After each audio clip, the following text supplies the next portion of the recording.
Through the dark and dour days gone by, it seemed we'd lost our way. Let no one speak against them, or a price we'd have to pay. And for a time they got their wish, as they canceled more each day. But it sparked a fire in our hearts, so we began to pray.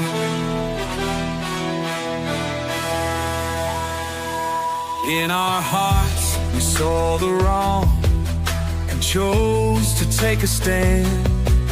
We prayed to God to guide us and to redeem our troubled land. We humbled ourselves before the Lord and rejected their wicked way. And in His mercy, God heard our prayers and brought a brand new day. It's a new day in America, and the people will rejoice as we stand together arm in arm, sing out with one voice that we are a nation united, and under God we say that it's a new day in America. God bless the USA.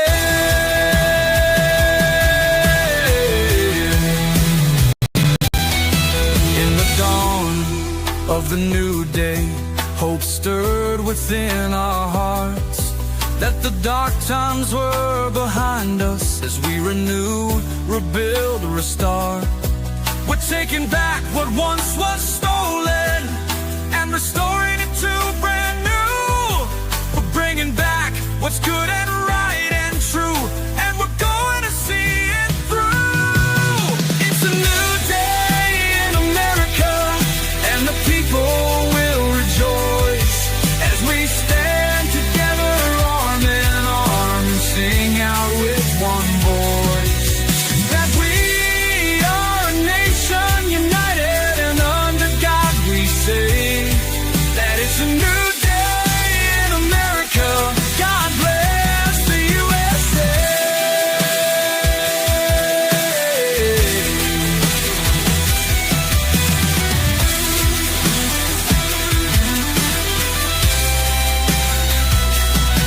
In the dawn of the new day, hope stirred within our hearts, that the dark times are behind us as we renew, rebuild, restart.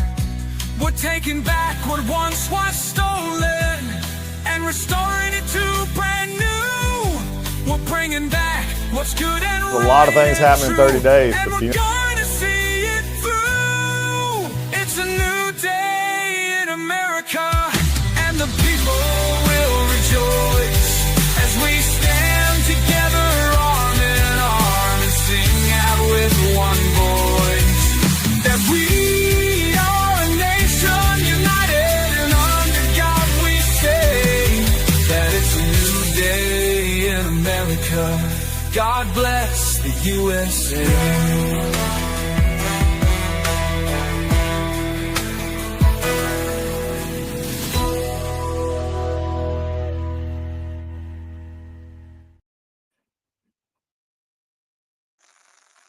Hello, welcome to the Talking Heads podcast, everybody.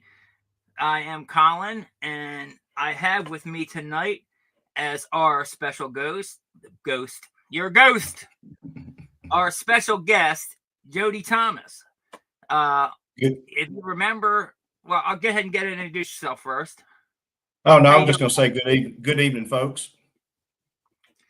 Good evening. And if you remember, we had him on our show a while back, maybe would have been a month and a half ago or so. Yeah, I think it was about a month and a half ago. Yeah, we had him on our show, and he exposed his story with the VA.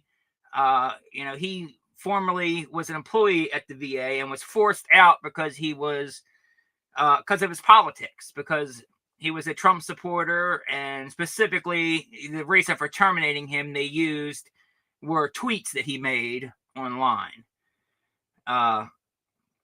So we discussed some of that and we were hoping to get some momentum there, and hopefully get it to the right people. So far, even though one of the clips, I cut down a few clips of the show, and one of them did go viral and got 1 million views. But that was all grassroots, though. That nobody, no other big channels covered it, and and we didn't get anybody reach out from the VA to try to help Jody out, or to work on these problems that to hear, at least hear, even if they can't help him, to help others, to be able to fix what the problems that he sees from being in there and what has been going on. Nobody would have a better picture of it than him, and not a single person reached out to either him or me afterwards in regard to that. So that kind of disappoints me. What about you, Jody? How do you feel? Well, kind of utterly disgusted, to be honest with you, because like you stated, I know you reached out to the new secretary, got no response. I reached out to him, got no response. I've reached out to my elected officials. I did get a response from one of them. Right now, I'm not going to put them on blast, but I did get a response from one office, and the staffer that I spoke with, because this would, if you recall, I told you that I have an active Office of Special Counsel complaint in against the VA for prohibited personnel practices. And so the staffer asked me what I wanted, what I needed from them, and I said some oversight on my complaint with the Office of Special Counsel, and I would strongly urge you to take a look at what I've sent to you all, and at least let the congressman know what I experienced, because it definitely comes into play with all the events that are going on within the government today, especially with DEI and inefficiency.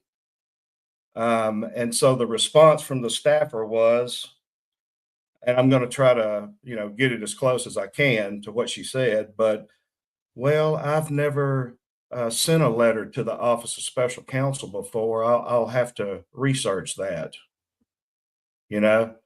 So, I mean, I guess it's kind of like going to a doctor for a sore throat, and the doctor doesn't have a clue on how to treat a sore throat. That's kind of the way I took that. So I'm a little disgusted, disappointed, whatever you want to call it, because I know that one of my elected officials is on Fox News almost daily, and that one I engaged when all of this first happened, and I believe I engaged them on October 21st of 2021. And so that was about 15 days after my reading a recommendation for termination from the VA. I got no response, no response from them. I commandeered the email address, the casework email address, to send information to caseworkers in there. And I didn't get a response. I recently, within the past month, reached out again with all this updated information that I have accumulated over the past 3.5 years or so, and I'm yet to get a response.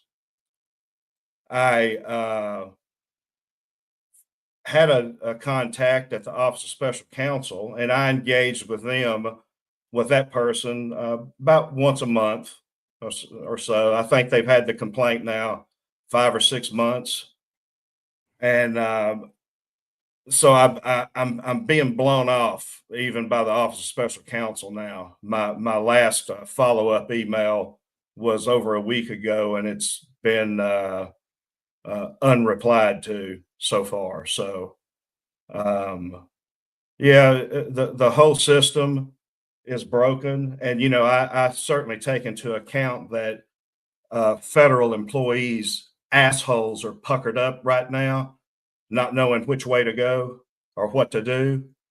But that's beside the point. They still have a mission to do, and whatever that mission is, they need to move forth and at least attempt to do great things. And right now, from where I sit, um, they're not doing a damn thing. At least not to assist with me with this situation. And really, all I want is exposure for this. And I know we're going to get into it a little bit later, but the main thing is the DEI coming to a screeching halt, and that is yet to occur in the Department of Veterans Affairs.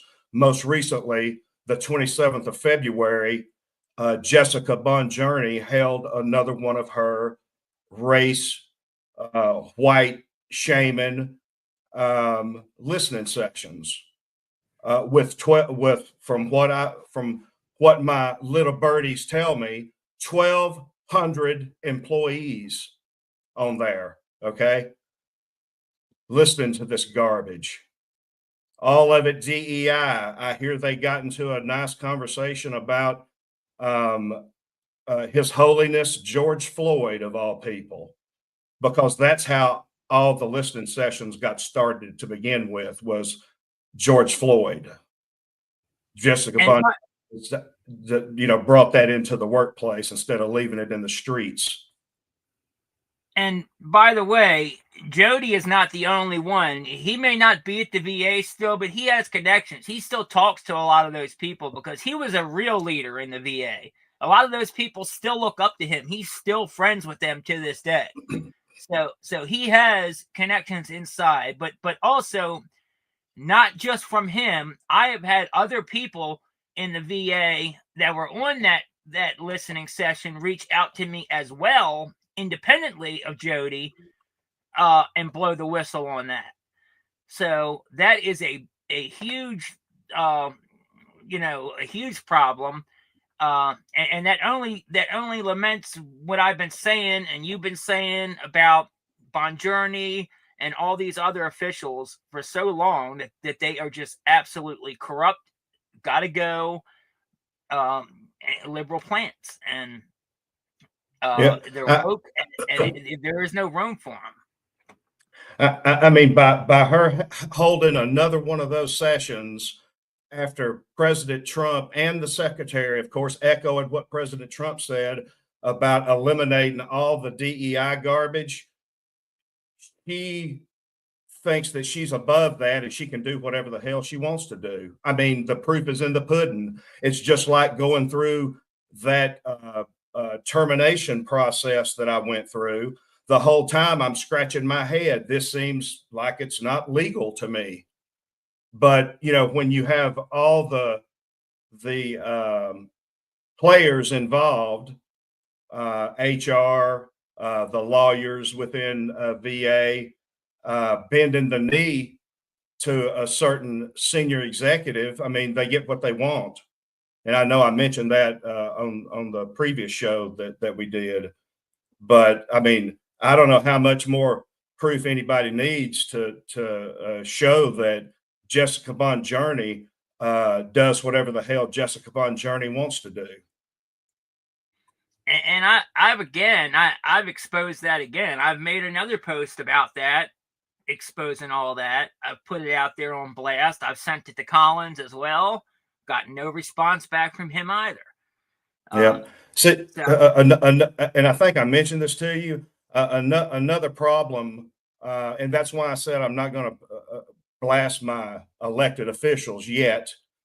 But really, for things like this, especially between the people and like the secretary or an elected official, you're only going to get as good as the staffers are, and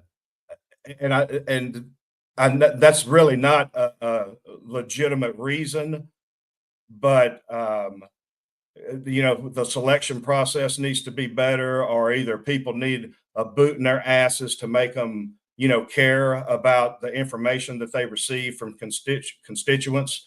But yeah, I'm just at a loss. And I mean, like right now, we can pull them up all day long over the past month or so, all the whiners. And I'm going to sound heartless, but right about now, I am pretty effing heartless. Okay. We got all kinds of articles all over the internet, on Fox News, all over the channels. Okay. Pissing and moaning about the 1,800 or 1,000 or whatever it was, probie VA employees who were terminated, and it's funny as hell to me. Everybody's making such a big deal out of it, especially the leftist Democrats, but I haven't felt any impact at all because I still can't get a damn dental appointment at the VA hospital in Shreveport, Louisiana until November. Also, I can't get a sleep clinic appointment until November. And that's the way it's been ever since I've been dealing with VA, which has been, I don't know, I guess around 15 years or so. I started, receiving some care from them. And it's always a bureaucratic bunch of bullshit and never anything in a timely manner. And I know there's people out there who will adamantly disagree with me, because they receive great care at their location. But to me, if as much money as funneled into VA every year, and all these great projects that they're supposed to be doing for veterans, um, the bang for the buck should be across the board. All veterans should receive damn near equal care. I should be able to receive as quality care in Shreveport, Louisiana, as somebody up in Maine is receiving, but that's not the way it is. How I see it is, if even one veteran is not getting the care that they should be getting, they're not getting satisfactory care, then there's a problem and it needs to be fixed. Yeah, the whole system. Yeah, exactly.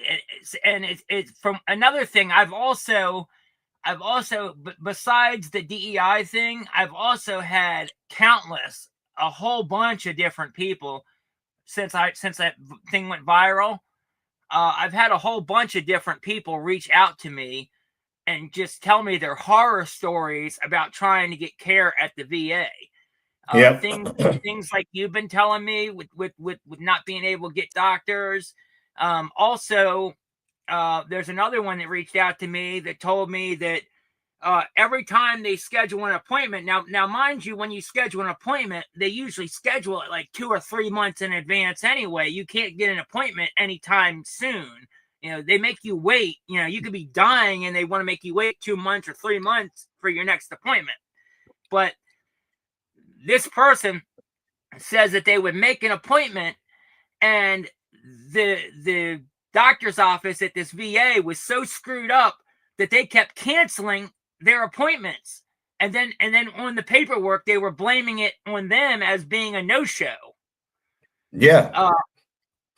And they couldn't get any. It went on. They did it like 2 or 3 times in a row, and they still have not yet been able to get care.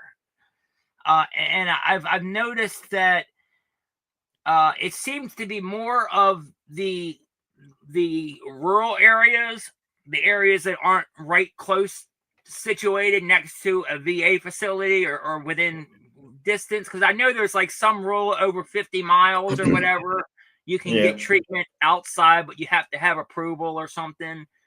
And it's those people. Yeah, I'll tell you a little piece with that. Yeah, sure. The example I'm going to use is the flagpole. The flagpole is located in DC. Okay. The farther away from the flagpole you get, the more freedom, the more we're going to do whatever the hell we want to, you have. At least that's been my experience in the federal government. Yeah, absolutely. And I mean, and here again, it based on my assessment, it shows, you know. Oh, 100%. The VA is completely fucked all across the board. I mean, it needs a complete overhaul. We need to get rid from the top down. We need to get rid of Bonjourney. We need to get rid of all these other top officials. Collins needs to clean house. I want him to do the right thing. I want him to do good. I want him to succeed. The only way he's going to do that is if he listens to people like you and these other veterans that have been in the system, know what the problems are. They know pretty much what needs to be corrected, and we're not getting that, and that's what's so frustrating. Well, but that's one of the main things I observed in my 12 years or 11 and a half, whatever it was that I was at VA, is, in a lot of great companies or great organizations, the best ideas come from the folks in the trench doing the work, Absolutely. At VA, and I'm sure it's this way across all the other agency as well, the best ideas come from the flagpole in the headquarters in DC with all the highly intelligent individuals in charge up there. They come up with all the best ideas, and then they shove it up at everybody else's ass. And then you have to build a bureaucracy of employees to, make all these great ideas happen that these individuals come up with. I mean, they go through the motions. If my memory serves me, they like to go through the motions. I mean, they've spent God only knows how many millions of dollars on Six Sigma, lean processes, high reliability organization, I think was the last catchy thing that they were into as I departed. So they spend all the big dollars on it. But I've got some videos lined up, specifically about that. How Doge canceled. Yeah. I think they did $3 billion or $2 billion worth of just bullshit contracts. Yeah, I mean, and of course, at a little tiny fraction of cost. I think you showed it on the last show that we did.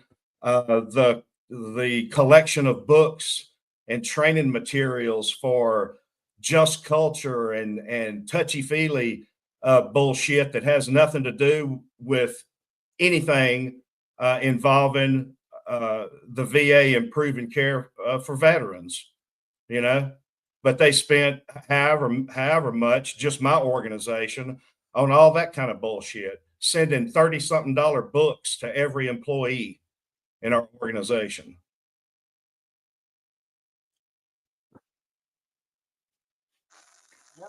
Exactly. While we're on that, let me see if I can find that video that I had real quick. What am I looking for here? Bookmarks. Let's see.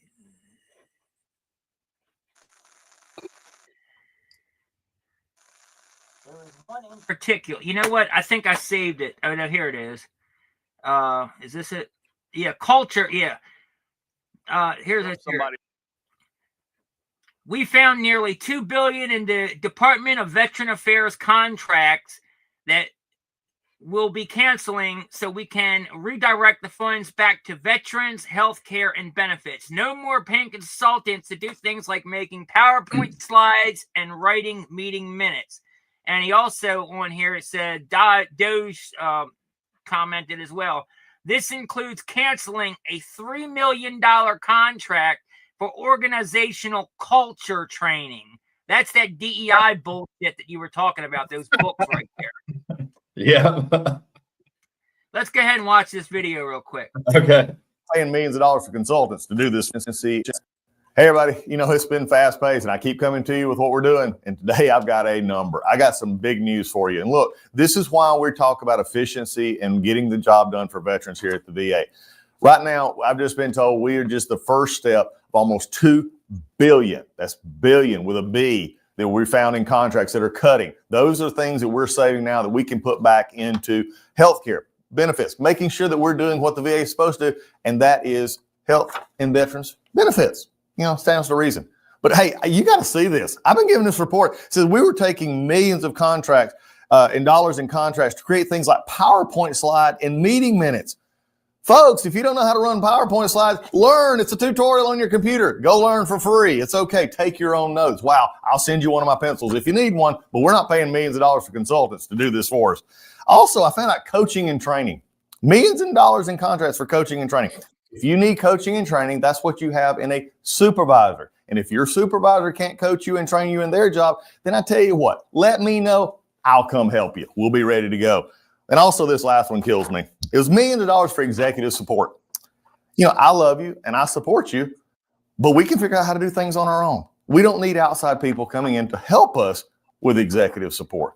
Look, these are there's going to be more coming. This is going to have some details that are going to be coming out for you. And also, there's more contracts coming. So this is just the first of all, right at $2 billion. We got almost there. There's going to be more coming. But let me let you know, don't feed the line of what DC's wanting to tell you. We are putting money back to veterans health, back to veterans benefits. And don't let nameless sources, even senators and House members who want to scare you, and media who want to perpetuate the line. We're taking care of the veterans. I promise you that from day one.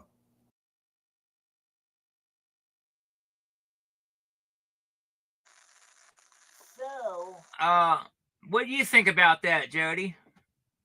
Well, I was laughing to keep from getting pissed off, with him talking about the executive support and coaching and all that bullshit. I remember that like the back of my hand. Oh yeah. And I think I don't know if I mentioned it before. I probably did, but I'm gonna mention it again for those who didn't listen or those who weren't on there. There was a contractor, a effing retired colonel, of course. Those are the best. Had a HR consulting business or something, and my organization hired him. I heard here I am heard. But usually when you hear something in there, it's pretty accurate when it comes to contract numbers. At least that was my experience. Over $1 million contract to write damn job descriptions. And we already pay government employees to do that. That's absurd. Everything in the government is absurd. And those of us who were supervisors, we did most of the writing. So and you should. I'm like, what the hell? Part of the job. You don't need an extra contract and bring it out. It's ridiculous. Absolutely, it's just a waste of money. Absolute, complete waste of money. It makes me sick.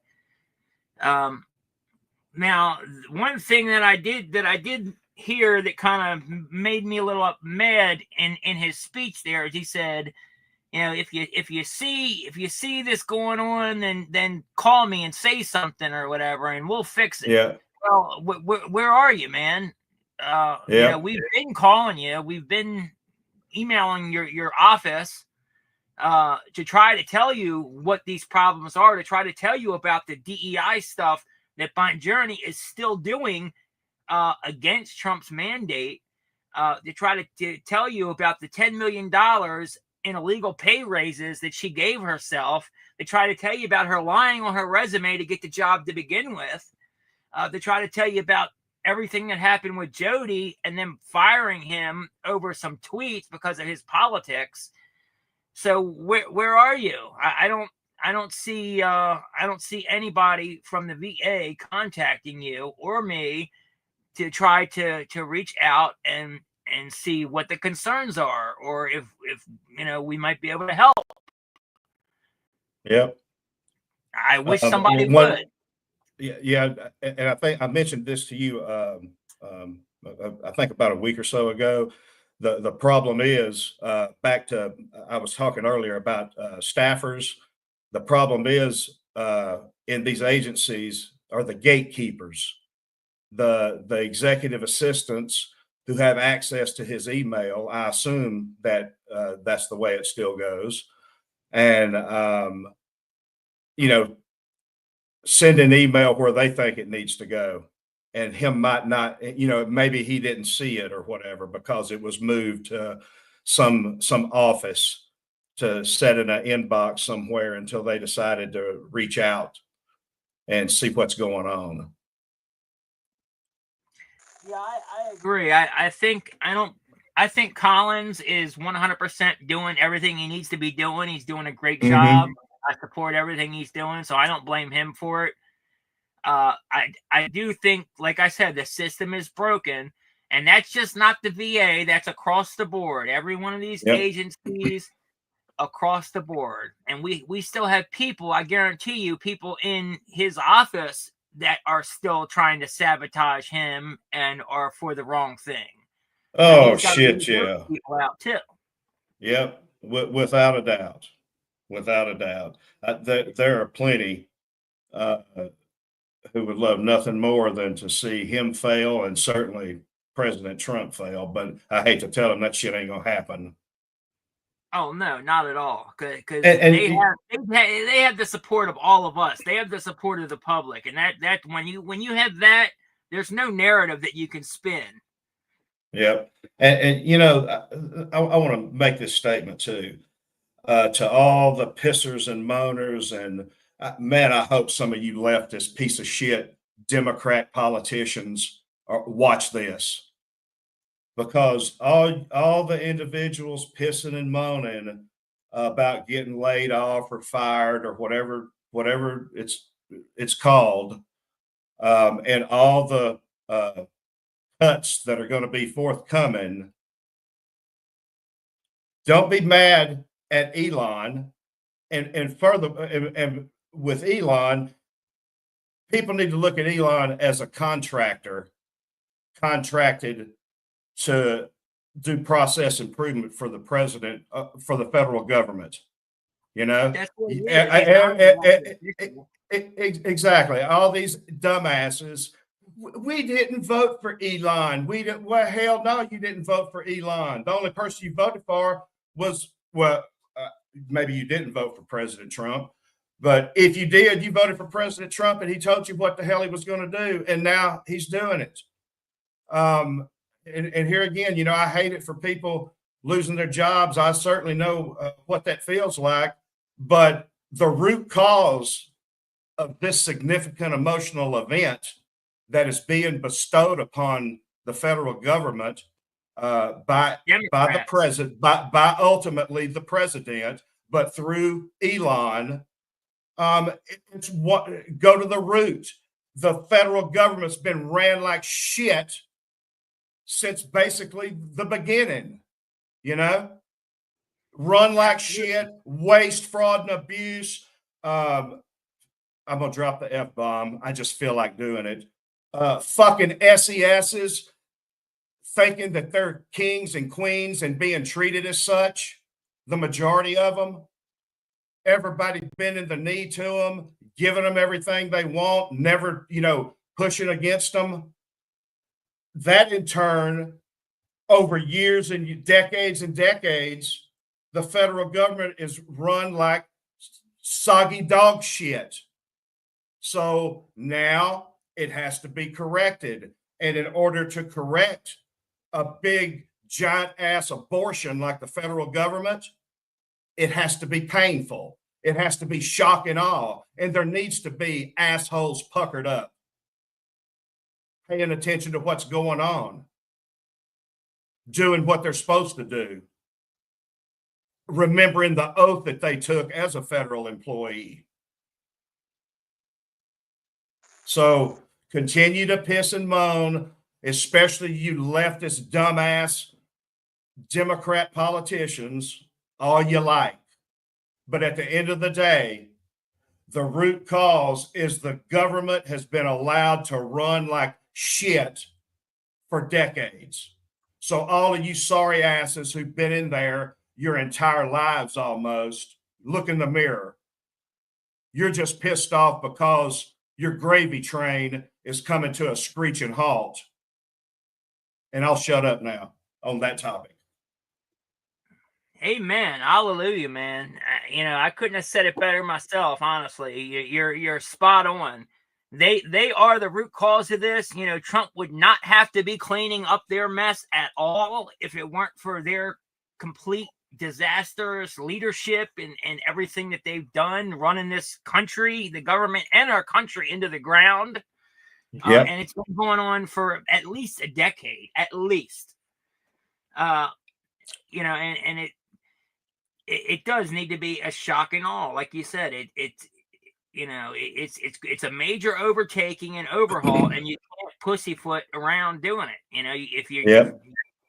If you're going to make things right, especially he only has 4 years to do it. I mean, God help us. I honestly do hope that they make a law or pass something and he could serve another term, because I would vote 100% for him for that.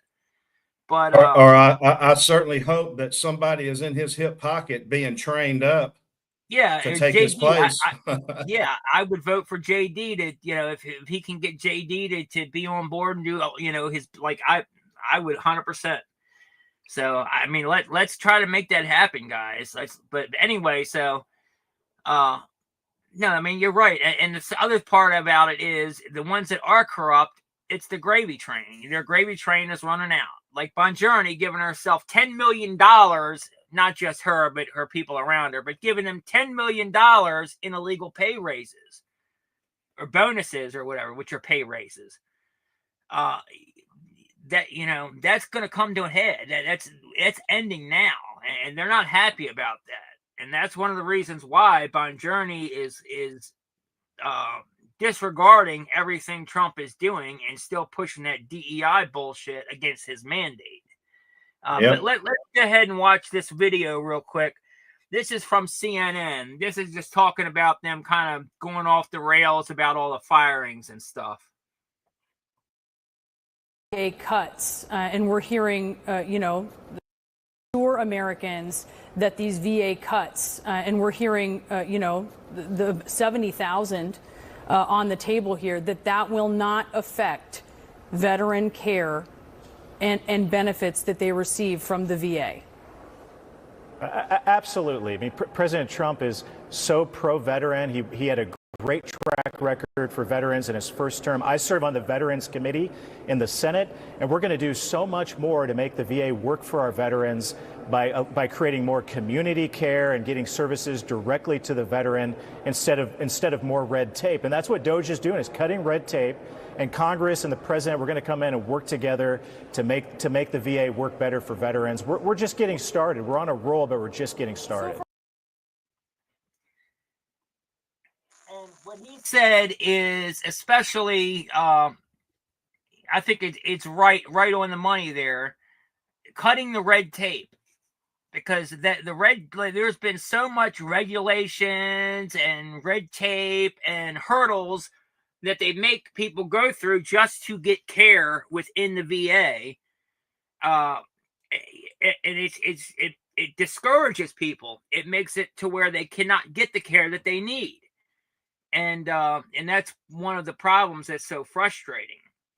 Like back to that rule that I was saying about if you live within 50 miles of the VA or whatever, then you have to go there. If you live outside of that 50 miles, then you can go somewhere else, but you still have to get approval first before you do. That the whole thing is just, it's more hurdles and makes it harder and harder for these veterans to get the care that they need. And it's not right. These veterans, it should be like, honestly, the VA should be treated like no other. It should be treated like an insurance plan. Like if you're in the VA, it should be like a Medicaid card where you could go anywhere you want. You don't have to go to the VA. You should be able to go to any doctor you want, any specialist you want, and be covered. You shouldn't have to go through the VA and their hurdles and their approvals and their checklists and their mandates and all that bullshit just to get care. I agree. And I can assure you, and I'm no economist or mathematician or anything else, but I would almost bet that the bang for the buck would be on the positive side for the taxpayer. I think it would be less costly if VA shut down all of the health side of VA and just paid medical bills for veterans. I think so too. I think I think the organization would run a hell of a lot smoother, and it would decrease the bottom line. That's a lot more employees that we could get rid of that we don't need there. It's a lot more a lot more money for contracts and all this. Like, so much it would save, just like they're doing with the Department of Education, with putting that back in the hands of the states. They need to do a similar thing for the VA, except not necessarily put it in the hands of the states, but put it in the hands of the veterans. That way, Exactly. you can get your own, you can make your own choices. Yeah. I mean, I'm going to go back to what I said about the long wait for myself for the dental appointment and the sleep clinic. I don't know about the sleep clinic, but I can tell you that the reason for the long wait time at the dental clinic is because they're short dental hygienists. And let's take it back to leadership. Maybe a lot of these wait times could be lowered if they had quality leadership that knew how to recruit and especially retain good employees. But exactly, and not only that, but not only retain them, but not fire them like they did in your case. Yeah. They didn't fire you; they tried to fire you. You resigned, but they pushed you out. Yeah, just because they don't like some tweets that I said, and I don't think I really want to read that part of that write up, but I'm not going to. But it's quite comical. If you recall, if you recall my tweets, the reason that they were recommended termination, all of the sorry ass congressional members that I blasted. I mean, they've just been floating around like turds. And that's what they are. They're just turds floating around. I mean, they're in the limelight all the time. Omar, I blasted her sorry ass. I think I said, take your ass back to Somalia and do great things over there if you don't like it here in the United States of America. And I said some other choice things. Exactly. Now I hear they're talking about deporting her. I mean, that would be beautiful, but yeah. I mean, she's a sack of. Yeah. To get in this country, she married her brother and lied about it on the form. She committed immigration fraud. She should be deported. And I don't know how in the hell she could possibly get voted in, unless they're obviously cheating, probably. Well, nothing but Somalians, from what I hear, in her district. Well, that would probably be why then. But for her to get voted, like she's openly against this country. She's openly for Hamas and for all these terrorist organizations. Like, I don't understand how she is even allowed to have a role within our government where she's giving clearances and secret information and stuff. Because I guarantee you, if she's not doing it herself, she would gladly, give that information to the enemy. Hell yeah, she is the enemy. Exactly. You're right. But man, I'll tell you, the Trump speech the other night, those leftist piece of shit Democrats just put the icing on the cake for me. How fucking pathetic can you be to not even stand up for just basic human emotional feeling type stuff, you know, like the little boy, little boy surviving cancer, him, and the other families there with their stories. But they just sat there in defiance of Trump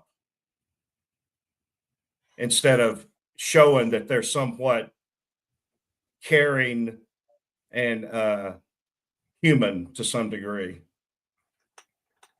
Exactly. I'm trying to pull up that clip of okay, here. Hey, well, while you're doing that, I'd like to inform you of something. Yeah, sure, go ahead. I had a jolt in my memory. This involves not Purple Dick, but I believe I told you about down at the simulation center where they had the mannequin vaginas and like dildos or whatever down there, a whole bunch of them. Well, Yeah. I had forgotten there was something that occurred when we were down there for the inventory that I mentioned before, and somebody put one of the penises in a skeleton, and Elizabeth James, we remember her. She's the one who, wanted me terminated, did all the paperwork and everything. She was down there at that time, and my former director tried to. She found out who the individual was that stuck the dick in the skeleton, and tried to push discipline for her. And would you believe Elizabeth James shut that down? But yet she Really? had the audacity to throw something in my termination file with none other than Purple Dick himself, a Purple Dick picture that I didn't even do. Well, I with her, I really wonder what was the change, because she was buddies with you and friends for a while, and then that changed, and She then was she started to want to attack you. You know, I just wonder if she's just a user, whoever she could latch onto that she could use to get something or make her life a little bit easier. That's what she does. I mean, I also wonder if maybe she, maybe she is being pressured from above from her supervisors as well, like Bonjourney and stuff. Like I Nah. said, well, the reason I say that is because we uncovered, and I showed that on this channel here, we uncovered a mandate that President Biden signed called was it too white? I think it was two. It was either too white. The too white his too white mandate, where he specifically made a mandate for all those people, the heads of those organizations, to go through and to clear it out of white people and to hire DEIs in their place. Wow. So I wonder if she may have been pressured from the top as well to make cuts and to get rid of people like you. You know what? I'm not going to agree or disagree with you. I'm just going to say that it wouldn't surprise me whatsoever. Nothing surprises me anymore. I don't have time to do a bunch of FOIA requests, but this is all stuff that really I would love to get FOIA'd. I would love to have people FOIA text messages and email chains between these people, and let's find out the truth. Let's see exactly where their allegiances lie, who participated in what, and how the ball got rolling. And but here's the thing: because I did this. You spend your time submitting those FOIA requests. It's going to come back redacted all to hell, where you can barely even make out what the hell they're talking about, and you're going to receive a big fat bill depending on what the topic is, not how much work is done, but what the topic is, because if it's a certain topic, they will, make the work costly. Because here again, if you recall, I submitted a FOIA request for all of Elizabeth James' emails that have mentioned my name in the previous 2 years to October 21, I think is what it was. And for that, was it that right before you got your assignment? That they gave you a new assignment to move you out to another police. Exactly. So I got almost $1,000 bill from the FOIA office, and now those numbers were calculated by Elizabeth James, okay, or at least some of her staff, because they're the office is the one that, from what the FOIA office told me, they're the ones that do the estimate of what it's going to cost to get this information. And so they sent me a bill for almost $1,000 to get 2 years worth of emails from Elizabeth James that have my name in the email. $1,000. I could do that in less than a minute. Exactly. It's ridiculous. And I know, because I used to I had a police body cam channel before YouTube terminated it. So I would do FOIA requests myself, and it was the same thing where the police departments, they would specifically jack up the price on anything they didn't want you to get. You could FOIA one video, it'd be $50, and then you FOIA this video, where they're accused of killing somebody. All of a sudden, then the price goes up to $2,000. Yeah. So they absolutely use that as a retaliation tool and a way to stop people from being able to get the public records that they're mandated to give you. And I would like to see some change in that area, because, like I said, that doesn't just that happens across the board especially with the federal government. The state governments, I have a little leeway with them being able to charge something for the, what it is, but our federal government should not charge us a dime for any of the information that we want to get from them. Shit, no, the taxpayer's already paying for a army of individuals in the FOIA office to do all this bullshit anyway. Exactly. All it is another double tax, in my opinion. And like I said, a way for them to use that as a tool to hide records and to make it so it's unobtainable for most people. And same thing with the redactions and all that, and just outright denials. Like, when that happens, the only way you're going to get the records is if you go through a long process, file a lawsuit against them, and take it through the courts. And a lot of people can't afford to do that. And they don't have the time to mess with that bullshit. Exactly, and they know that, so that's why they're allowed to do that. So there needs to be, they need to overhaul that process as well, and there needs to be changes.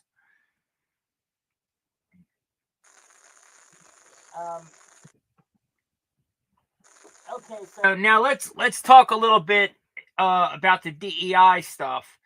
Now you explained last time what these listening sessions were, and about the DEI books, and all the materials that they were buying and distributing there. And you want to just go ahead and recap again what that is, and then we'll get into how they how they're still doing it. Yeah. And I can't remember the whatever it was right after the event with George Floyd. Bonjourney decided that it would be a brilliant idea to have open forum discussions, listening sessions, if you will, about race relations is what the topic originally was, but it wasn't just race relations. It was white shaming and BLM type bullshit is what it was all about. So if I recall, they were monthly, if I'm not mistaken, for about an hour at a pop. Anywhere from 300 to 500 employees, as best as I recall. We would get on these calls, and it would be an opportunity for Black employees to spill their guts about how horrible they've been treated by white people. We get to listen about shit, white power, white privilege, all that good stuff from their perspective. And in turn, the expectation was for all the white folk to sit there and listen to this bullshit, because that's basically what occurred, except for those leftist knee bending bootlickers who agree with all the DEI bullshit. They were all on board with it. But yeah, that happened up until I believe it was in 2019, 2020, sometime, I guess, when President Trump found out about it, he put a screeching halt to it. But as soon as Biden's ass was elected, it started right back up again, full force. So now that brings us to recently. You contacted me like maybe a week or so ago, said you got an email from somebody that still worked there saying that they held another one of these listening sessions. Yeah. And like I said, this is after Trump's mandate to end DEI in all these federal agencies across the board. He wants to, anybody who's a DEI employee needs to get fired. Anything that we were doing DEI, anything that they had, any directives or all gone. He wants to completely get rid of it. So when I heard that she's still doing these listening sessions, that really got under my skin. Yeah. I don't know if you have that email ready, but I know you wanted to read part of it. If you want to read it or read part of it, you're more than welcome to. Just bear with me here. Don't give his name or anyone. I don't want to. to. Oh, absolutely. Yeah. Absolutely not. Let's see. Now this was a call. Who's actually there, still working. Yeah. This and if I can remind you, this call, from what I'm told, had 1,200 employees on it or thereabout. I got the same thing. Okay, I'm going to read a couple of sentences here so people can get an idea of what this bullshit was like. This was on February 27th. During this call, a staff member began a racist rant about how white men have abused all minorities and America was built on the back of Black men. This employee has been allowed to basically preach this type of racist speech in the past open forums, again with encouragement from Bonjourni. Several people on the call IM'd, in the chat. It was on Teams. Comments of protest, but he was allowed to continue. Following his rant, another employee, now this employee was a GS-14, began complaining that DEI was no longer allowed. In other words, they're pissed off because they think DEI is just a fabulous thing and it needs to stay.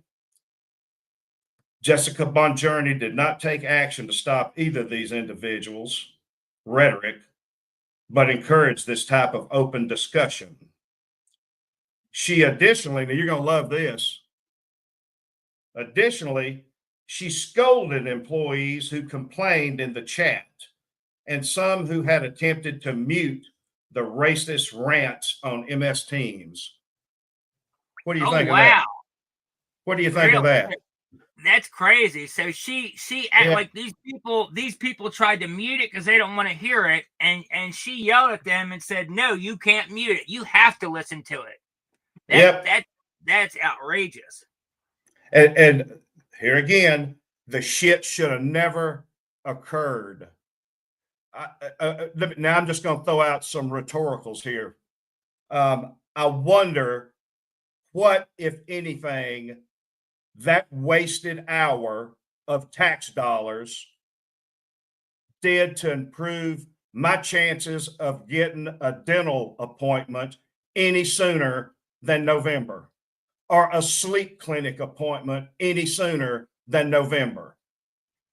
And they also got into a nice heated discussion about George Floyd as well. Yeah, I mean, if it does not directly make things better or streamline the process for veterans to get care, then it needs to go. It's not a requirement. It's not a necessity. It's not necessary. And DEI especially is not necessary. It's wrong.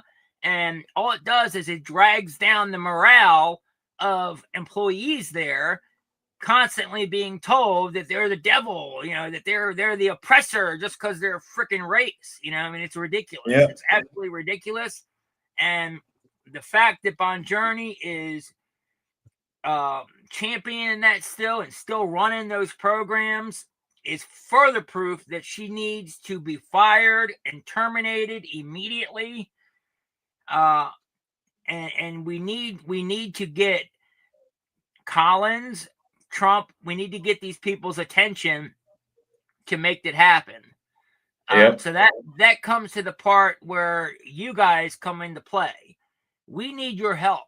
Everybody here, we need your guys' help. We need you to clip this out or share this stream out to Doug Collins, tag Trump, tag Elon Musk.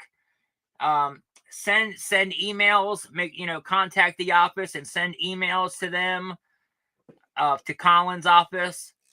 I'll make a post later with all the email addresses and stuff for you to contact your representative and stuff.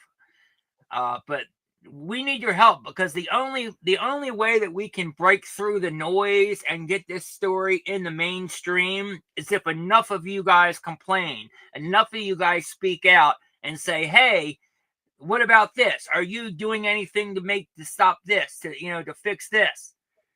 I mean, Bonjourney disobeyed a order from the president. Is what she did, and that's treason. She honestly, she should go to jail for that. Yeah, that's kind of the way I look at it. So, I will not rest until she is terminated. In my view, she has to be terminated. There is no other option. There's a lot of other stuff at the VA that needs to be fixed, but she is consistently, she is the head of all these problems. Every one of these problems that I keep hearing from different people all lead back to her. All roads seem to lead back to her. So if she's constantly involved in every single one of these issues, then clearly she's the problem.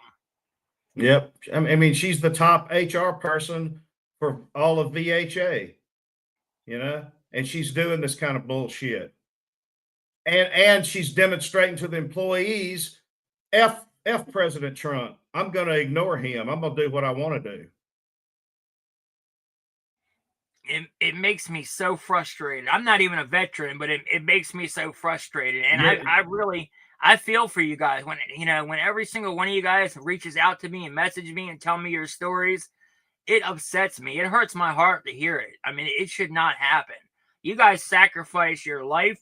You sacrifice your freedom. When you put those boots on and you go to work and, fight for our country, not only are you sacrificing your life, but you're sacrificing your freedom as well. You're giving up your liberty, your freedom of speech in a lot of ways, everything for that however many years that you serve. And it's not taken lightly for me. And we need to make sure that when you guys come home, that you're taken care of. And that includes getting the proper health care treatment and mental health care treatment that you need. Yeah, I would like to see these employees that they're going to lay off. I'd like to see what their job series are. The majority of them. I would bet that there's a whole bunch of admin types that don't do a damn thing. They probably do shit just like Secretary Collins mentioned earlier, that lazy, sorry ass, holier than thou SESs think that they're too good to do for themselves, like a damn PowerPoint presentation. Exactly. We have way too, and that's another thing. We have way too many employees in the government as well.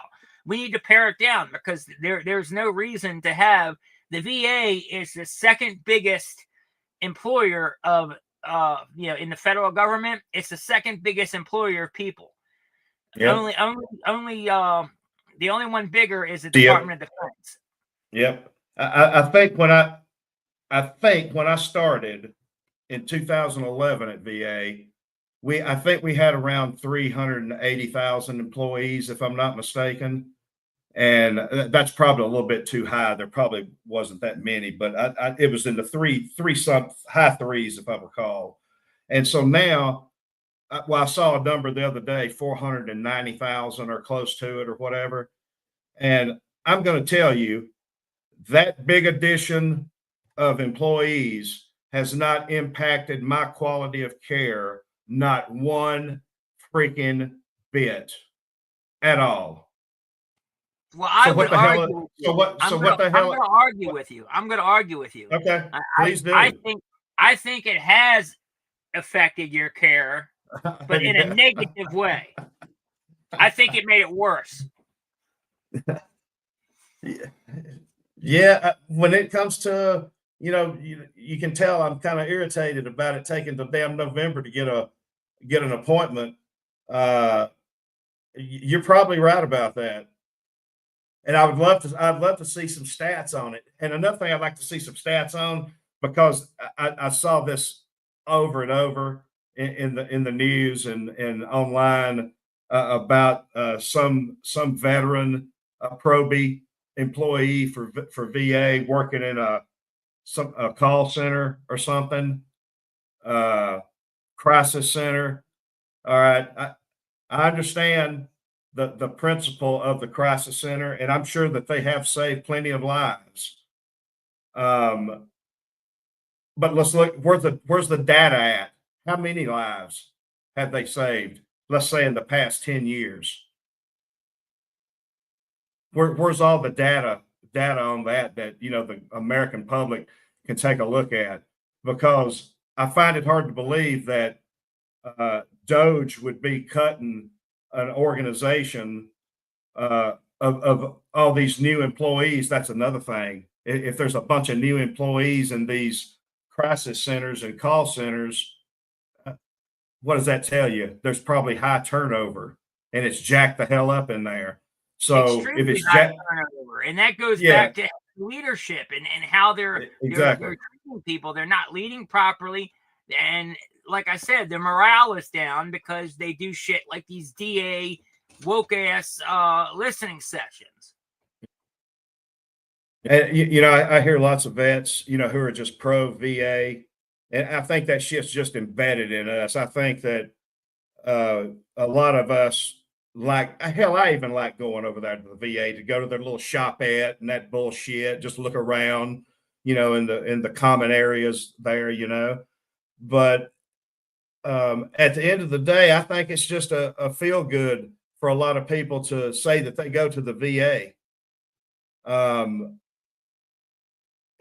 for me, I can do without that. I could give a shit less if I ever step foot in a VA hospital again, because there's always some bullshit. I went to a therapist appointment one time, and I start, talking, and she stops me and tells me she can't do that kind of stuff. She's there to give me medicine. Like I was going to take some of their fucking poison anyway, you know? Wow. Yeah. So I'm Crazy. just like, so now I've never received shitty service like that out in the private sector. My therapist is that it has been a while since I've seen her, but she's fabulous, fabulous. That's what I'm talking And about. The private sector is so much better. The quality is so much better in the private sector, and that's why yeah, I want them to fix it and put it back in the hands of the veterans to decide what they want to do. You know, I want them to be allowed to go get treatment, you know, from whoever they want. Real quick, Mama M here has a question for you. And by the way, thank you for coming, Mama M. Good to see you tonight. Question for Jody. I have a couple vet friends that say the beggars on the streets are because they were dishonorably discharged. Thoughts? I mean, I should be asking to see their DD 214s? Question mark. I would say that that's probably bullshit. Because whoever told you that, they don't know that each individual veteran situation. Maybe some of them were dishonorably discharged. Maybe some of them just fell on hard times. Maybe they lost a loved one or something and sent them into whatever state of mind that they're in, and they just choose to live that way. Back in 2011, actually, it was November 11th, 2011. I was in DC then, and the VA put on a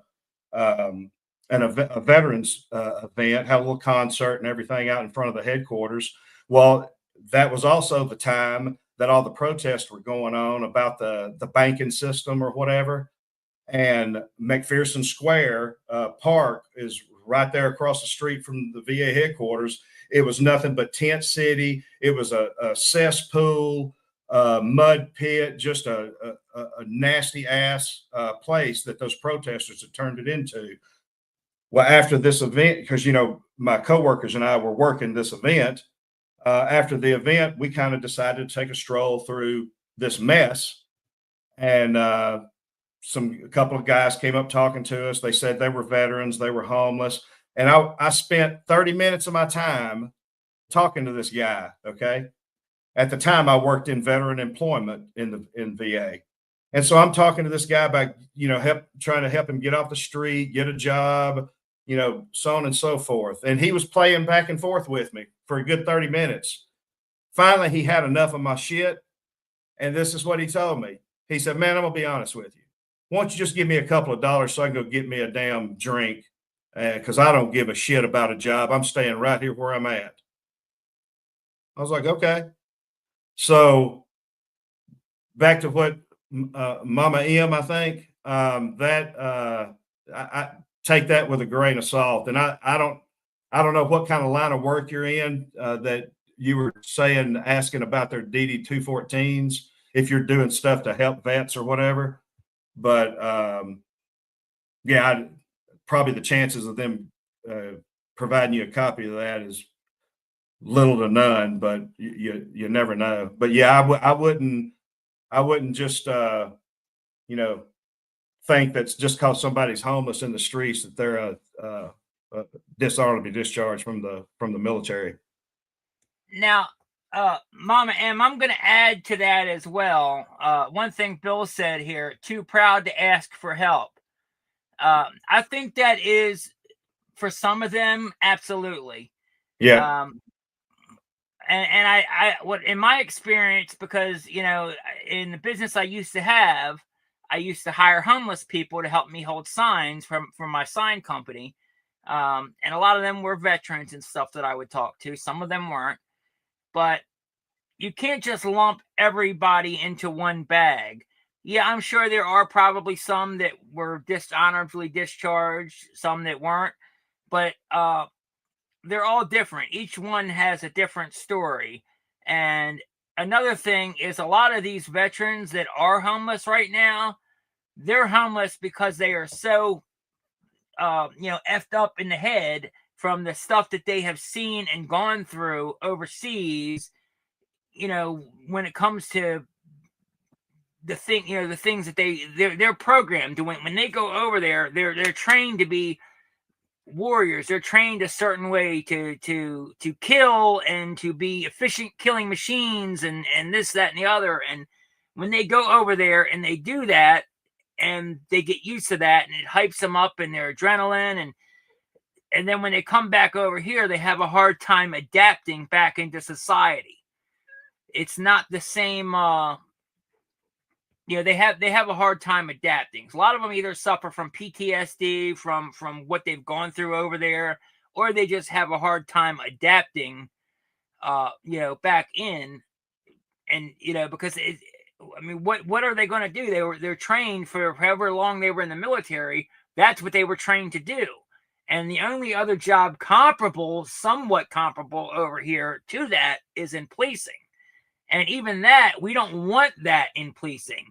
We need to have less hardline military stance with policing and more of a compassion type of response. And, where we're not, violently arresting people and stuff like that. We need to get back to that. Back to the I would just style policing. Yeah, I'd just like for them to get their asses back to the basics of the Constitution. That'd be just thrilling for me. I agree. I have a lot of problems when it comes to the policing and how they do. One of the previous things I was with Delete Laws. Him and I were partners on YouTube. And that's one of the things that we fought against was police and, all them violating people's rights constantly. You can't turn around without seeing another video of them violating somebody's rights. And they want to try to say it's just one bad apple. It's just one, but it's not. It's a same thing like the VA goes. It's a whole effect. The whole thing is corrupted and needs to be overhauled and fixed. A lot of that comes down from the top. So, I want to, Mama M. I'm reading your chat here. Let's see. The one, there are cases of stolen valor as well. How do you know who to help and who is scamming? You don't until you find out one way or the other. You just have to, I encounter individuals like that they claim they're a veteran and I'm just like, well, what the hell? But, I can usually catch them if they start trying to throw some lingo. But still, I would say if that's an issue for you, if it irritates you not being able to tell who's scamming and who's not, just be a good human being. So that way you can easily look at yourself in the mirror, even though somebody may have screwed you over. At least you can look at yourself in the mirror and say, you know what, so what? That's just a learning, just part of it, I guess. I was a good human today and I tried to do the right thing for somebody. So at least that's what I do. That helps me.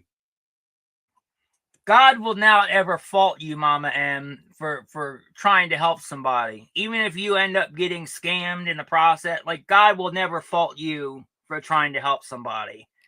And I also do know, like I said, from dealing with hiring homeless people and stuff, not just veterans, but homeless people across the board, there is a lot of homeless people that want to stay homeless. Like Jody was saying, they don't want a job. They don't want help. They just want to be left alone. And most of them that are in that case, a lot of them have drug dependency issues. And that's why either they're alcoholics or they have drug dependent, they're on drugs. So that's why. So, but I understand where you're coming from, and I was kind of jaded with that too.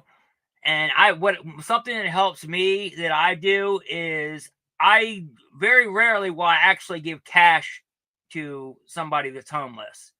If I stop and I want to help them, I'll do something for them. You know, I'll say, hey, what do you need? Can I get you something to eat? You know, I'll go buy them food, or I'll go buy them clothes, or I'll go buy that, you know, I'll do something for them, or help them out, put them up in a hotel for the night, or, you know, there's things that I've done to help people that don't require handing them cash. And I would love to just be able to trust people and give them money, but unfortunately, there are so many people that are just don't want to work. They abuse the system. They've told me straight up they make more money standing on the corner begging for money than they do having a real job. You know, so that they do it because they want to. And I don't want to help those people out, and I know you don't want to help those people out. But it's hard to distinguish between them. So one of the ways that I've been able to do it, like I said, is by, you know, not giving them money, but by doing things for them, buying them food or whatever. Because the ones that only want the money to go buy drugs or alcohol or whatever, they'll be the ones real quick to tell you, man, whatever, just go, leave me alone. I don't want it. I don't want your help. And that's why. You agree with that?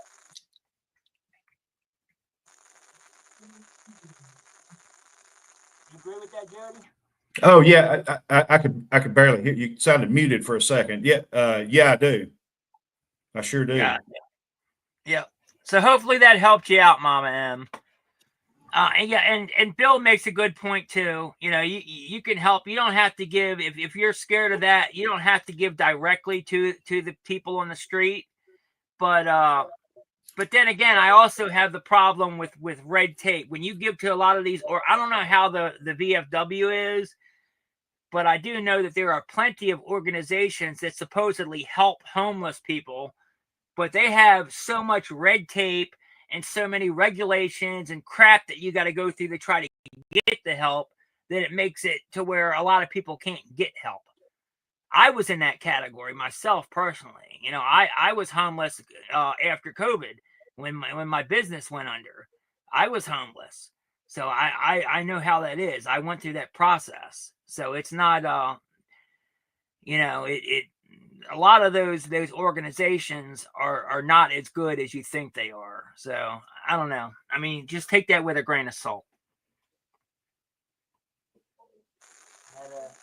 Had a guy asked me to buy him a burger at Wendy's. I bought a meal, and see, now there you go. That's nice. Yeah. You know, and that's the way to do it. You know, you don't. It's the people that come up asking for, like, I won't give somebody, like, if someone comes up asking me for money, they're not going to get money from me.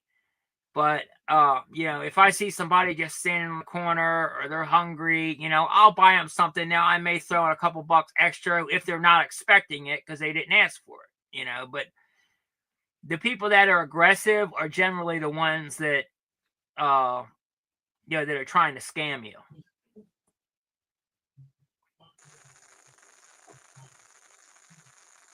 Well, let's see. So what else do we got? We talked about the DEI stuff. We talked a little bit about leftist Democrat politicians. Yeah, we talked about that. Oh, I do have a video queued up. This is of Collins, the new VA secretary, saying he pretty much is laying out everything they've accomplished in the first month, which it's a pretty cool clip. So let's go ahead and watch that real quick, I guess. A lot of things happen in 30 days, but you know the best part about it? The Trump administration is 30 days in, and here at the VA, we're fulfilling Donald Trump's vision of making sure we take care of every veteran. We're doing it in several ways. Number one, I've told you, and you've heard it from me many times, the veteran is back first at the VA. We're putting the veteran first in everything we do. All our decisions go back to our veterans who've earned the benefits and earned the health care that we provide. But how are we doing that? Well, we did away with DEI. It's gone. $14 million is now being respent on veterans and veteran health care and caregivers. That's where we need to be started. You know, we also found almost 100 million, 98 million that is now being found and redirected again toward health care benefits for our veterans. This is what we're doing here at the VA to put the VA focus on our veterans. We're also decided that, you know, let's go back to what unites us. And for all of us who served in uniform, that American flag is on uniform, it's what unites us. So we've changed the policy. At the VA, you're only going to see the American flag and the POW flag. That's what's going to be flying in front of our facilities. So when you look at what we're doing, we also said, some of you said, hey, are you looking at the waste and fraud and abuse? Those things that Donald Trump's talked about. Yeah, we have. I got a couple of VA employees who are our DOJ liaisons, and they're looking at scouring every contract right now to make sure that we're saving the money to put back to veterans. In fact, we already found $178,000 that was going to Politico newsletters up here. Folks, our folks, if they want newsletters, they can get them for free. We're not going to spend $178,000. We're going to spend that on our veterans. So you sort of ask what we're doing around here. This is what we're doing. We're making sure that the veterans first. 30 days in, Donald Trump hadn't let up. Guess what? We haven't let up here at the VA either.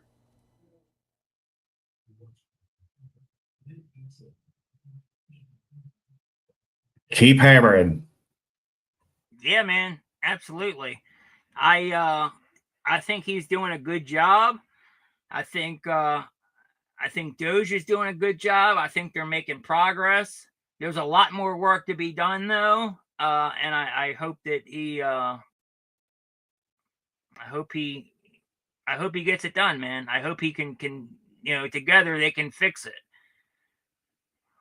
because there's a lot that needs to be fixed, man. A lot. Yep. I've pondered back and forth these layoffs and how they could go about it based on performance, maybe a little bit better. And I come to the conclusion after deep thought that probably the best way and most cost-effective way is how they're doing it now with the probies, eliminating them first, even though they are having a few legal battles with that. Because if you try to do it on performance, and here again, I'm just sharing my experience that I lived through and observed while I was a Govy. The performance appraisals are not reflective of true performance.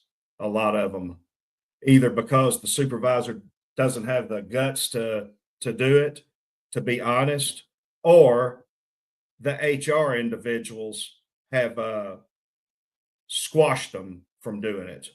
I ran into that numerous times as a Govy.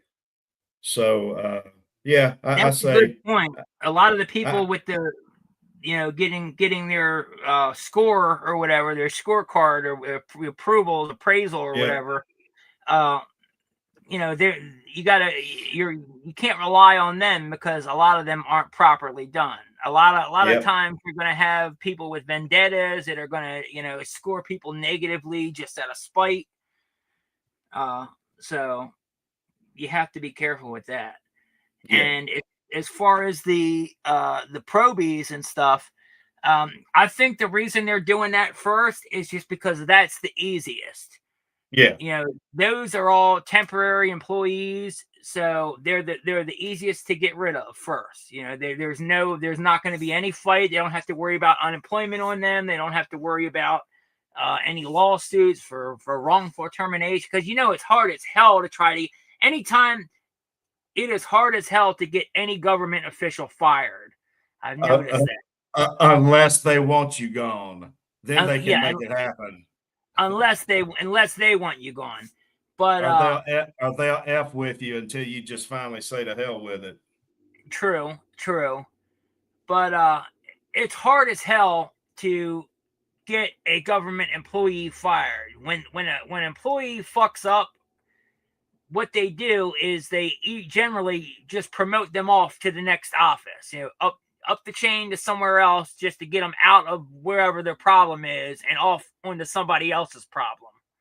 Yeah. And the reason they do that, I'm trying to be empathetic with them, because I was in their shoes at one time. The reason for that is because the system is so effed up and against good, solid performers that you're like handcuffed as a supervisor. So you just hope and pray that your shitbag employee that the HR individuals or either your chain of command won't let you fairly rate as a shitbag, and you give them fully successful, you can just hope and pray that one day that individual is going to get a job somewhere else.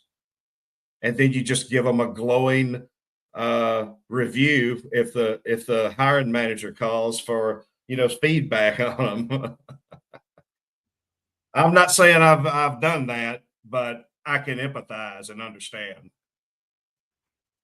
Yeah, I get it, but I mean that's the problem though. Is that's why that's why they're focusing on the probies first. The people in probationary period, because there's not any of that extra baggage. Now, is that the right way to go? Only time will tell. Because in my opinion and your opinion, like we know that the people that are in there currently, there are a lot of people that are entrenched in there currently that are absolute shit employees and need to go, that have been there a long time. And they're not new probationers, they're career, lifelong, or people that have been there a long time. So we need to weed those people out as well. But getting rid of the probies is definitely a first step. I think that they're doing the right thing. Yep, got to start somewhere. Yep. Because it's going to they're fighting Trump on the lawfare tooth and nail for every single order he signs. They're fighting him to keep Dodge out of every one of these places. So they're going to fight for every person that gets fired. They're going to try to file a lawsuit against the administration for them. I mean, and they're all backed by this Act Blue. That's another thing. All these lawsuits, all the lawfare, and even the media, everything, all these attempts to try to paint Trump and paint Doge in a negative light, they're all, even the Tesla attacks and everything, they're all being funded by this Act Blue, which is the fundraising arm of the Democratic Party. Yeah. So we need to nip that in the bud real quick and put an end to that and stop that. Honestly, I made a post a couple days ago, and Alex Jones agreed with it and piggybacked off of it. But we need to cancel, or not cancel, but we need to designate Act Blue and George Soros, who's the one funding it primarily, as terrorist organizations. Hell yeah. I mean, they're funded that. I mean, they're labeled as terrorist organizations in other countries. Like, there are so many other countries that Soros cannot go to. He's banned from going to. They will not let him do business. He cannot fly to, because they are terrorists. They meddle in government affairs. Yeah. They go and try to destabilize these countries. And he's trying to do the same thing here at home, in the United States. So we absolutely need to label him terrorist. And ship his sorry ass to Gitmo. Exactly. Matter of fact, let me see if I can find that clip of Alex Jones saying that, because he laid it out pretty well. I think I got it saved in here somewhere. Yeah, I think this is it, right? Is this it? Yeah, because there's the clip that he liked. All right. Let me to confess that, yes. Okay. And make sure you guys can see this real quick before I play it.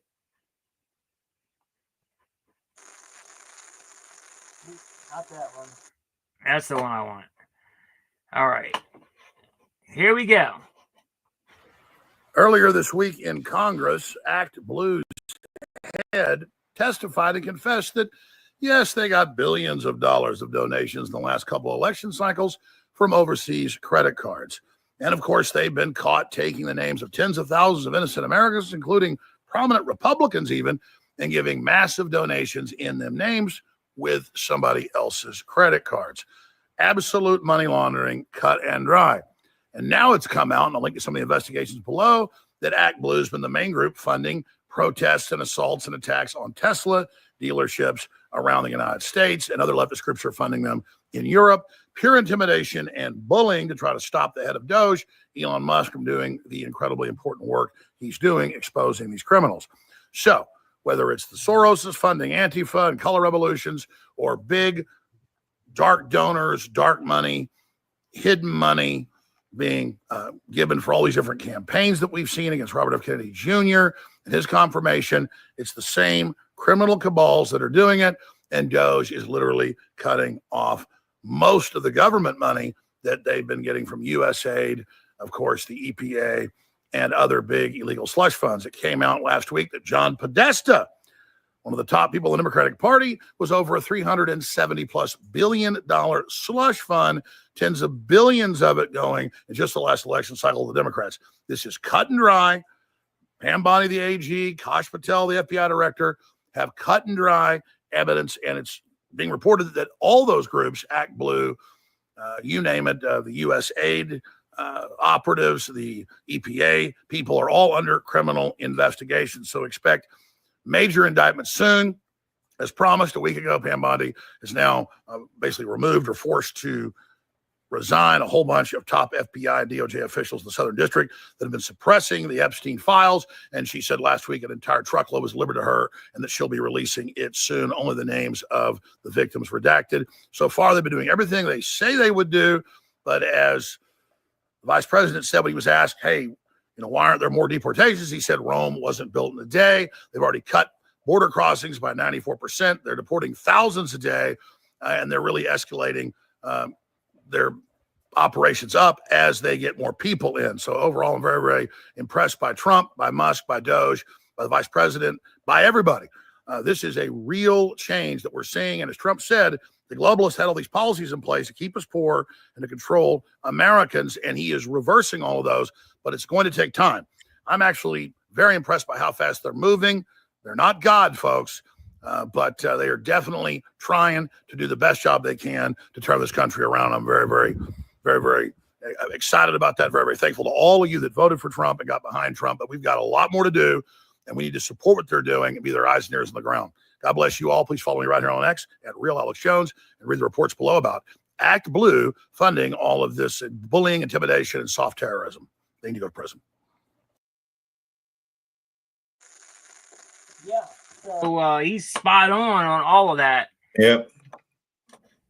And I will, let's see if we go down, it shows it. And then I wrote, should the U.S. officially designate Act Blue and George Soros as a terrorist entity? And he said, Alex Jones said yes. He agrees with it. Yep. And I agree. And here's another thing. Like I said, this is the same thing. It's the same thing that happened during the George Floyd riots, where they funded Act Blue, were the ones that were funding Antifa and other radical groups that were burning down the police stations. They were the ones that were tearing down all our Confederate statues, looting the cities, all the Apple stores and Prada and all the high-end stores, all being funded through Act Blue. They were also delivering truckloads of bricks and parking them in the city and telling these Antifa people, sending out a group text saying, hey, here's bricks that you can use to go terrorize people with. So yeah, I mean, they're absolutely 100% terrorist. Soros already, here's some of the countries he's banned from. He's banned from Hungary, he's banned from Russia, he's banned from Turkey, he's banned from Poland. And there's even more. What the hell? Yeah, I mean, he's a dangerous person, man. And then Act Blue, here's the thing from Elon Musk where he shows how Act Blue is actually funding all this stuff. It says, an investigation found 5 Act Blue funded groups responsible for Tesla protest. Troublemakers, Troublemakers Disruption Project. Okay, so these are the groups. Troublemakers, Disruption Project, Rise and Resist, Indivisible Project, and Democratic Socialist of America. They are the funded groups responsible for the Tesla attacks. They're not even protests, they're attacks. They're trying to burn down Tesla dealerships and stuff. It's ridiculous. Act Blue funders include George Soros, Reid Hoffman, Herbert Sandler, Patricia Baumann, and Leah Hunt Hendricks. Act Blue is currently under investigation for allowing foreign and illegal donations and criminal violation of campaign finance regulations. This week, 7 Act Blue senior officials resigned, including the Associate General Counsel. And I highly suggest you guys all go check out that thread, because there's a lot of people underneath of it linked a ton more proof. So go check that out. Got anything to say about that? It's just amazing to me how our government is so fucking corrupt that it allows individuals like this to exist within our borders, and organizations like that to exist within our borders. Send them to Gitmo. I completely agree. Yeah, they should have nipped that in the bud long ago. They shouldn't have allowed him to get such a reach within our government, and even the private sector. I mean, Soros for years, he's been putting in place and backing the campaigns of all these woke DAs in all these big cities like Baltimore and LA and Chicago and other places. So he's been putting his own people in there to not prosecute the criminals, specifically to cause terror. That's why it's an open shut revolving door. These criminals are just let right back out on the street. It's not by accident. It's not because they don't. It's these people that's their job. They're trained. They're put in there in place by Soros specifically to cause terror, to keep these people right out on the street, to be able to steal and loot and rob and kill again. And it's disgusting. And he should be in jail along with Bill Gates and along with a few other people. Soros' son too, Alex, is that his name? Well, yeah, it's mostly Alex now, because Soros is so old that he's not all there anymore. But so it's mostly his son running it. That's why I say Soros, because it's not just George; it's his son Alex too now. Yeah. So yeah, absolutely, they need to be labeled as terrorists and sent to Gitmo, man. Yeah, I'm really in disbelief that any United States citizen with a functioning brain is pissed off about Doge ripping these agencies a new asshole and uncovering all of this stupid ass waste, fraud, and abuse. I can't believe that anybody in their right mind would be against that. But there are plenty. I agree, man. I agree completely. And honestly, a lot of these people are just the majority of them are just brainwashed. They've been fed these lies so long by the left and by the fake news media that they just automatically are brainwashed into believing that everything that we're saying is a lie and what the media says is true.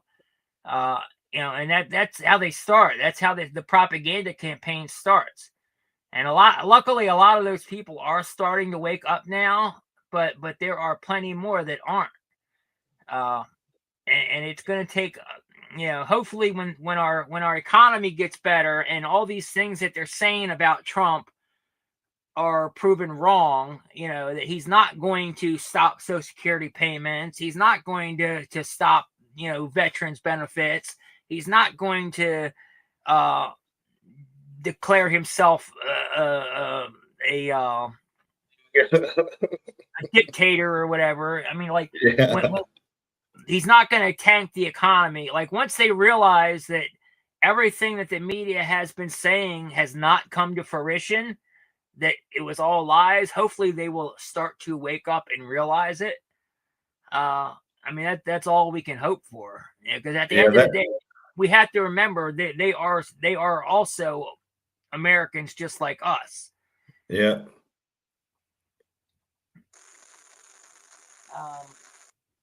So I mean, like, and the ones that are most vocal about it, about in opposition to Trump, the ones most vocal are the ones that are reaping the rewards of the fraud. They're the ones committing the fraud, and their gravy train, like he said, is being taken away from them. Yeah, they just need to pack. They need to pack up their shit and go straight to Gitmo on their own.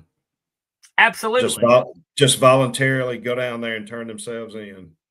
They know they're caught, and that's why they're trying to fight back. And it's not going to work. But yeah, it's real irritating. I knew there was something I wanted to mention. It's just like clockwork. I haven't heard shit from this many Democrats about giving a damn about veterans. I can't even remember the last time. But now all of a sudden they're singing and dancing and crying for veterans. They really care about us now. The motherfuckers, they don't give a shit about you until they need you for something. So now a few veterans, or however many, are getting terminated from the VA. And now all of a sudden, because that's happening, Trump's going to cut VA benefits. You're not going to be able to get any health care. Hell, I got to wait for a long time to get health care through VA any damn way if I'm going to a VA facility. The hell? Yeah, I think it's quite comical.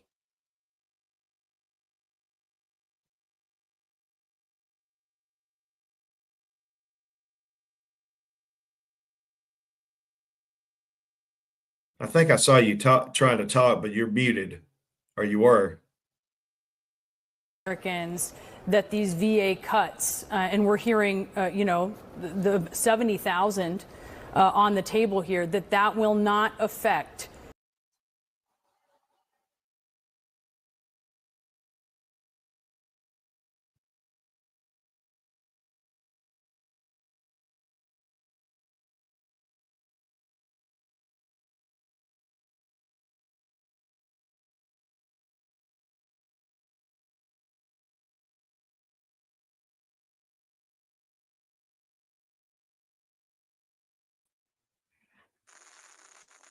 Can you hear me now?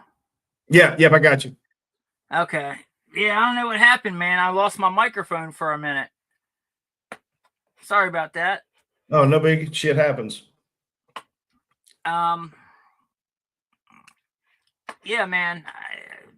Absolutely. It's just, these people have got to wake up to the reality that we're not going to be ripped off and robbed and pilfered anymore. We're done with that. We put a mandate. We elected Trump to get in there and fix all the shit that they've messed up for the last at least decade, if not longer. And he's doing it. He's doing exactly what we elected him to do. And same thing with Elon. He's working for Trump, and they're doing exactly what we elected them to do. And these people need to realize it, and they need to stop trying to fight it, because they're not going to win. It's only going to hurt them worse. It's going to make them look bad, and a lot of these people are going to end up in jail over it. Yep. I nothing can embarrass me almost that I can recall off the top of my head. But I did kind of feel a bit of embarrassment on the part of the leftist piece of shit Democrat politicians and their behavior. And all they're singing, I mean, the motherfuckers I can sing better than they can, and I can't sing worth a damn. They're singing, dancing, singing spirituals, and all this other bullshit. I mean, so while they're out singing and protesting and dancing and trying to go into the Department of Education and the other departments, my question is, who in the hell is in their offices doing their jobs? Exactly. Where the hell was all that outrage and protest? When for the VA, for the where's that outrage and protest for you, for all these other veterans that are not getting their proper health care?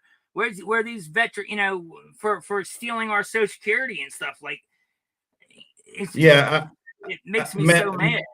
And they are embarrassing. You're right. It makes me go ahead.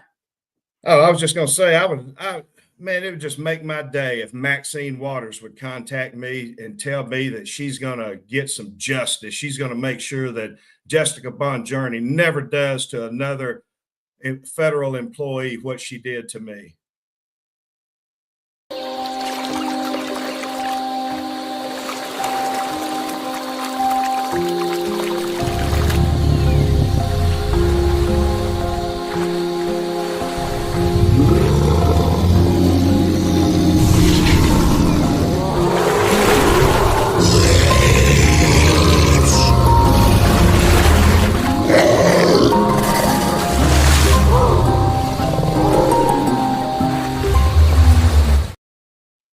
That's my girl right there.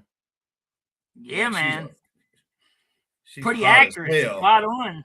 I think that impression was it really captured her essence. I'm glad I picked her to be my spokesperson. Yep. But yeah, I would love to see one of those leftist sack of shit Democrat politicians want to stand up for me or anybody like me who really got the fucking ramrod, you know? I agree, man. It's about time. Other than that, the only other good news I have on that I wanted to share, this is breaking news, just came out about an hour ago, is Justin Trudeau, Canadian Prime Minister, just resigned. So now he is gone. Yeah, exactly. Let's get a round of applause from everybody.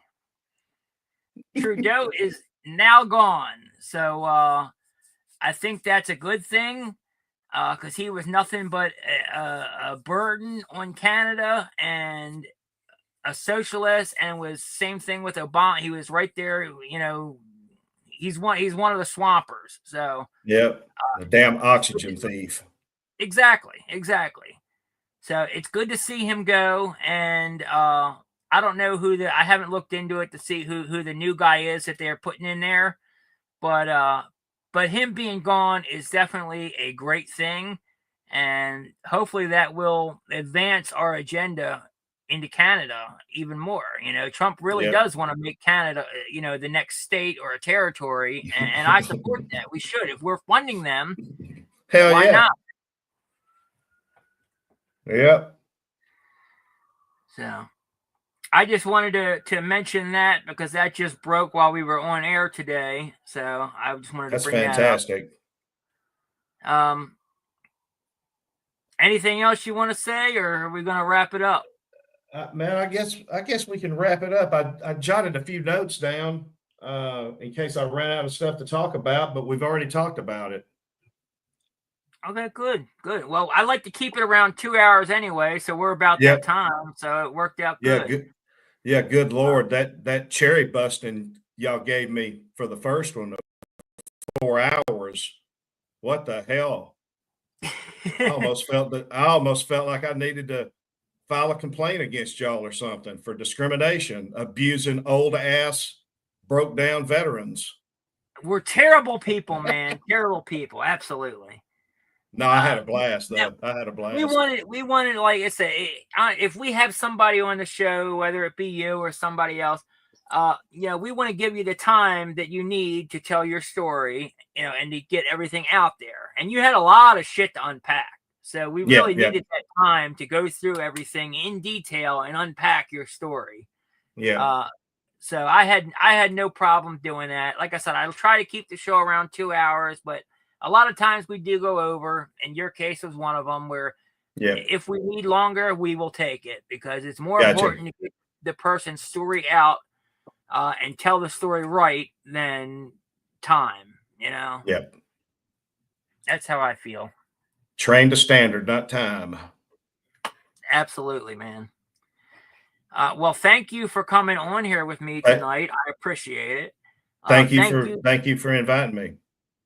Absolutely. And thank you to everybody here in the chat that joined us this evening. Thank you, Mama M, especially. You're one of our regulars that are here every single week. So I appreciate you. I love you, and thank you very much. And I just want to make one more housekeeping note. Corey from Phantom Fact Society is no longer going to be on our program. It is with regret that I say that. And him and I just have some personal differences, and it's best for us to just do our own separate, to go our separate ways and do our own separate thing. I still consider him a friend, and I wish him the best in his life and moving forward. And he's a very charismatic and successful, talented person, and I think he can go far in this business. I am not, I've said many times that I'm not really an on-air personality guy. I'm not very good with talking and expressing my feelings. I'm much more comfortable in the producer role, doing behind the scenes stuff, or as like second fiddle or whatever. But it is what it is. I'll step up and do what I got to do. And I wish him the best. And in the meantime, the show will go on. So here we are. Again, if you like if you want to help this channel, and if you appreciate us, we are fan funded. I forgot to put the banner down at the bottom here, but let me go ahead and add that real quick.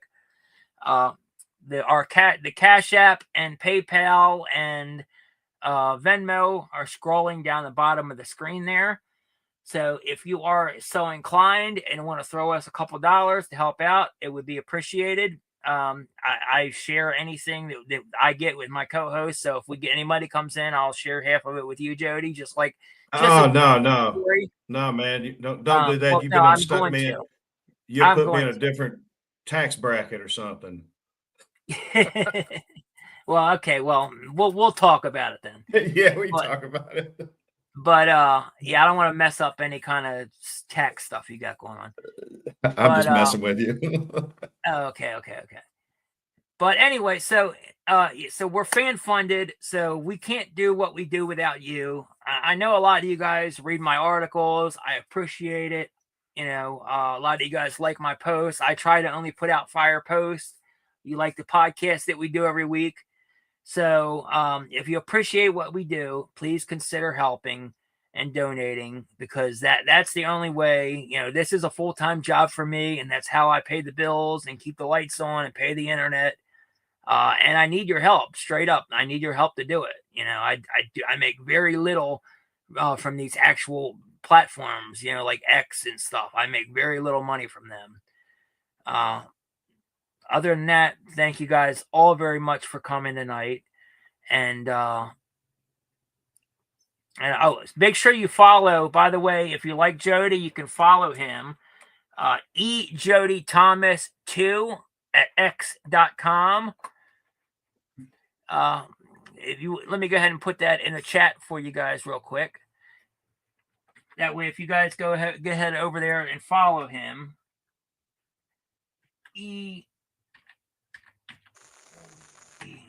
Thomas 2. Jody Thomas 2. Yep, there you go. All right. Yeah. So that's his handle for X. Make sure you go follow him, give him a like. he's a very opinionated person, and I love a lot of the stuff he points out, and he has great opinions, and it's right along with us. We all think the same way, so he's definitely a patriot you want to follow. He puts out some good information. I appreciate that. Yeah, man, absolutely, you deserve it. And like I said, that's pretty much it. So thank you all for coming. Thank you, Jody, for jumping on and Thank you. guest hosted with me tonight. It's been a pleasure. You bet. Likewise. And to all of you here, thank you. And we will see you next Sunday. Oh, by the way, I apologize for us not being on regular time of 7 o'clock. That's my fault. I forgot to reset my clock time on my computer, so I was an hour behind. I screwed up. So blame me. That's my fault. But we'll be back here next week at our usual time, 7 p.m., right here. Talking Heads podcast on Project Constitution. Right Love on. you guys and appreciate Y'all have a good you guys. evening. Have a good evening. Thank y'all. The golden age of America begins right now. America's decline is over. We will be working to meet every crisis with dignity and power and strength. We will move with purpose and speed to bring back hope, prosperity, safety, and peace for citizens of every race, religion, color, and creed. For American citizens, January 20th, 2025 is Liberation Day. In everything we do, my administration will be inspired by a strong pursuit of excellence and unrelenting success. America will reclaim its rightful place as the greatest, most powerful, most respected nation on earth. I am with you. I will fight for you, and I will win for you. We will not be conquered. We will not be intimidated. We will not be broken, and we will not fail. From this day on, the United States of America will be a free, sovereign, and independent nation. We will stand bravely. We will live proudly. We will dream boldly, and nothing will stand in our way because we are Americans. The future is ours, and our golden age has just begun.